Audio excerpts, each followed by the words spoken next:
I was drawing up a couple of drugs that are very similar. I then wrote on the syringes, a piece of tape on a syringe, curved surface, writing in a hurry.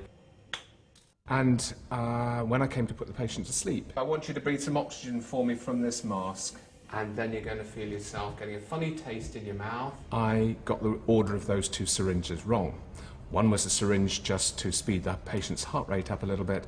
The other one was a syringe to paralyze the patient prior to the insertion of a tube into the windpipe.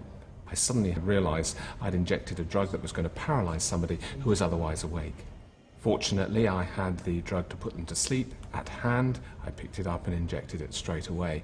But before that had a chance to work, I realized the patient was becoming paralyzed. Therefore, what I did at that time was just to talk to the patient, because I knew that in a few seconds my drug to put them to sleep was going to be working.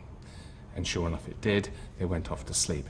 I went to talk to the patient afterwards, and the patient had no memory whatsoever of this particular incident. But there is, at the time when it actually happens, the sort of cold horror of this type of thing. Oh my gosh, I've given the wrong drug. And then, at the same time as you've got that horror, actually trying to think, no, hang on, what do I got to do about it?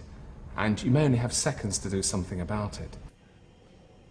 A routine drugs mix-up with no serious consequences. But it could have been very different. Kathy Ryan was working in a busy A&E department when she made a terrible mistake with the quantity of a powerful injection. This case occurred when I was a junior in A&E about 12 years ago. A gentleman, elderly gentleman, but a fit, robust elderly gentleman, came in with a fracture, quite a nasty and obvious fracture. He didn't need much in the way of clinical know-how to realise, and he was in a lot of pain. And I wanted to relieve his pain before we got him x-rayed. And I was standing over him with a syringe of diamorphine, which is heroin, very strong painkiller, giving it into his vein. And I gave him slowly 5 milligrams, which is, a medium to generous dose. And then the porter came saying that he'd come to take the gentleman to x-ray. And in a moment's of complete mental blank, which I still shake my head in disbelief that I had, I just pushed in the rest of the diamorphine straight in and let them take him to x-ray. Dr. Ryan had made a potentially fatal error. She had only meant to inject half of the syringe. The double dose of diamorphine would drastically slow down the patient's respiratory system and eventually stop him breathing altogether. It was only by chance that the patient didn't die. Fortunately, he was processed through x-ray quickly. I mean, this was late at night, so he could have been left in a corridor. But he was brought back to the department, by which time his breathing had diminished to something like 2 a minute, and he was blue and, in serious danger. I felt frightened that he was going to die. Frightened that, I didn't really know what to do. I wasn't experienced particularly at handling very acutely ill patients at all, never mind something which I brought about. And I gave him a drug which reverses the effect of diamorphine, and he was fine.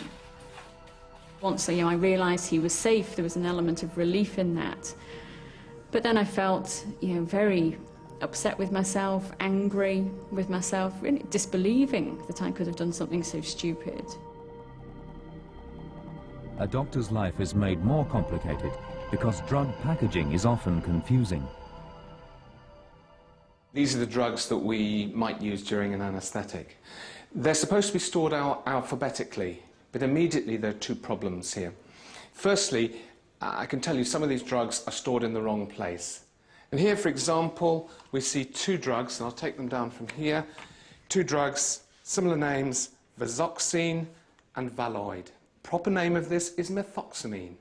The proper name of this is cyclizine. So cyclizine C would be up there, methoxamine down there. But it's very easy when somebody's storing this cupboard just to take these boxes out, they read what they think, and they put the Vasoxine, which pushes your blood pressure up there. They put the anti-sickness medication down there. I come in a hurry, I reach for it, I read what I think should be Valoid up there, cyclizine for sickness, I reach for it, and I read it. I read again what I think I'm going to read. I take a syringe, draw it up, give it immediately to the patient who's being sick all over the place, but I've given the wrong drug, and it turns out that their blood pressure goes through the roof. So here then are two very simple problems that we have in every anaesthetic room in the country. It's estimated that drug mix-ups account for 1/5 of all medical errors, which translates to as many as 8,000 deaths a year, all of them potentially preventable. But as drugs and healthcare both become more complex, finding a remedy to the problem will not be easy. Medicine has become much more complicated. It's no longer just one person treating you, one doctor, your doctor. There's a whole team of people, all of whom have to work together. Also, many more invasive things are done, much more powerful drugs, much more complicated surgical interventions. And because of this, it's much more effective. But also, alongside that, if things don't go quite according to plan, then there's potential for harm in the patient. So medical errors can occur for a number of reasons, some of them obvious, like inexperience, fatigue and time pressure.